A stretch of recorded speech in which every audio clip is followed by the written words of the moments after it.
Welcome to The Explainer. I am absolutely thrilled to take you on a really immersive journey today. We're going to unmask one of the most iconic, mysterious, and honestly misunderstood figures of the ancient world. You definitely know the silhouette, the pointed ears, the long snout, that imposing posture. Yep, we're talking about the ancient Egyptian god of funerary rites, Anubis. But here's the thing, the history of this deity goes so much deeper than just the mummies and tombs we usually associate him with.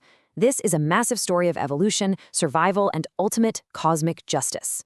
So let's dive right into a genuine paradox here. Why on earth would you trust a wild dog with your eternal soul? I mean, think about it for a second. If you are part of an ancient civilization absolutely obsessed with the flawless preservation of the physical body for the afterlife, why choose a terrifying, scavenging canine to be your ultimate protector?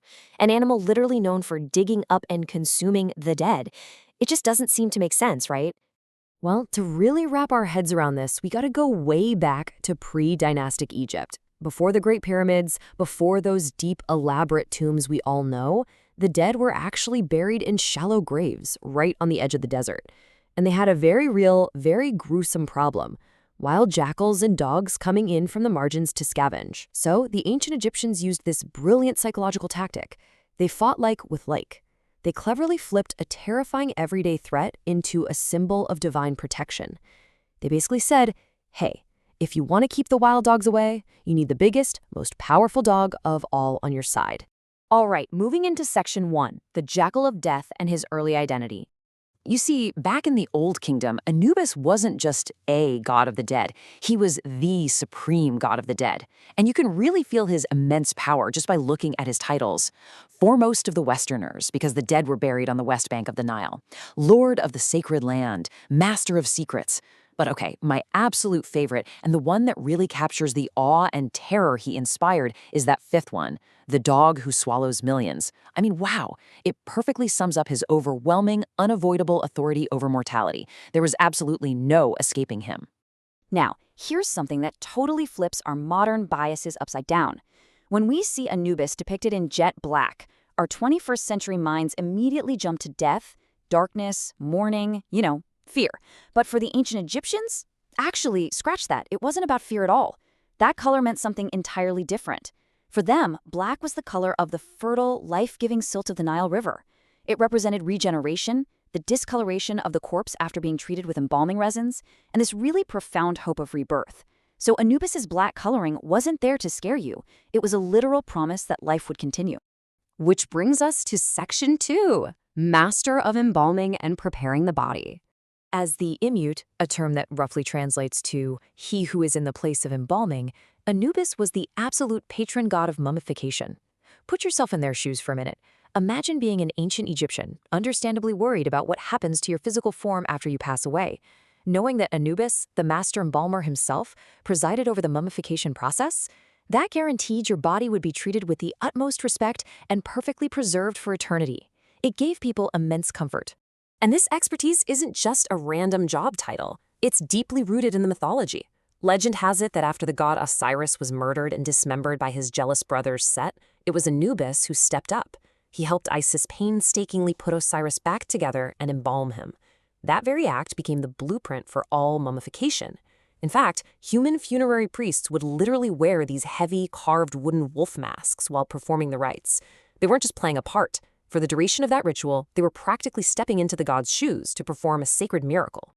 Okay, let's step into section 3, guardian of the graves. Honestly, this is one of my favorite stories, sourced straight from the ancient Jumiliac papyrus. It shows exactly how ferocious Anubis could be when it came to protecting the dead. So the legend goes that the evil god Set tried to attack Osiris's body by magically transforming into a leopard. But Anubis, yeah, he wasn't having it. He physically subdued Set, took a hot iron rod and branded his skin, before ultimately flaying him and wearing his hide. Not only does this epic anecdote beautifully explain to the ancients how the leopard got its spots, but it served as a brutal, unmistakable warning. To any would-be tomb robbers out there, you do not want to mess with Anubis. Stepping right along into section 4, the ultimate judgment. Now, over the centuries, the theology naturally shifts and builds. By the time we hit the Middle Kingdom, Anubis suffers what we might jokingly call a cosmic demotion. The cult of Osiris became so massively popular that Osiris actually took over the top job as the supreme ruler of the underworld. But what's fascinating here is that Anubis didn't get fired. Instead, his role became so much more intimate.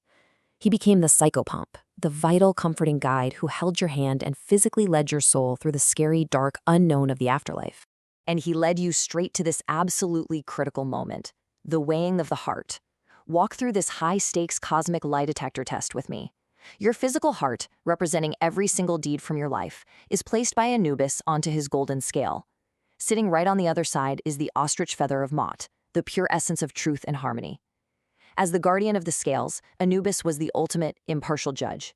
If your heart was light, boom, you ascend to a heavenly existence. But if it was heavy with sin, you were instantly devoured by the terrifying monster Emmet. It was literally all or nothing, the whole shebang overseen by our jackal god.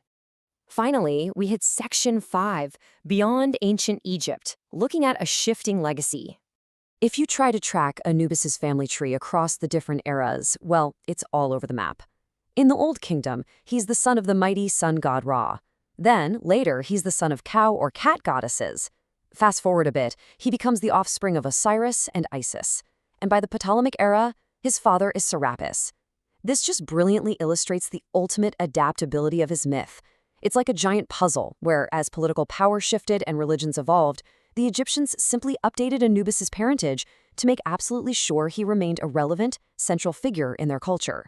And you can clearly see how other cultures totally tried to make sense of this shifting family dynamic. Take this quote from the Greek philosopher Plutarch. It literally reads like ancient celebrity gossip. He tells this whole story where Anubis is essentially the illegitimate child of Osiris and Nephthys, but Isis adopts him anyway with the help of some literal dogs. It's such a fascinating attempt by a Greek writer to neatly weave this independent primal god into a relatable, human-like family drama that his Greek audiences could easily digest. But that Hellenistic influence didn't just stop at gossip. It resulted in an incredible cultural synthesis. Meet Hermanubis.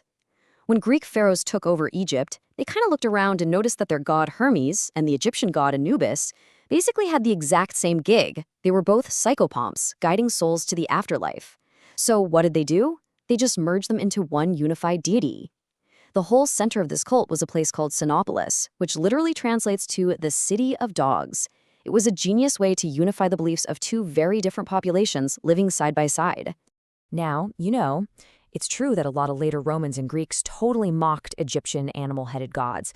They called them bizarre, primitive barkers. But the greatest minds, they absolutely got it. In Plato's dialogues, the great philosopher Socrates routinely swore oaths saying, "By the dog of Egypt." And Socrates definitely wasn't mocking him. He was invoking Anubis because he recognized him as the ultimate, uncorruptible arbiter of truth. To swear by Anubis was to swear by the absolute, objective scales of truth. Which brings us to a final thought I really want you to chew on. Obviously, we don't live in ancient Egypt. We aren't checking over our shoulders for literal jackals digging up our graves. But the core concept that Anubis represents, an unyielding, totally impartial judgment of our deeds and our character, that is universal. So I leave you with this.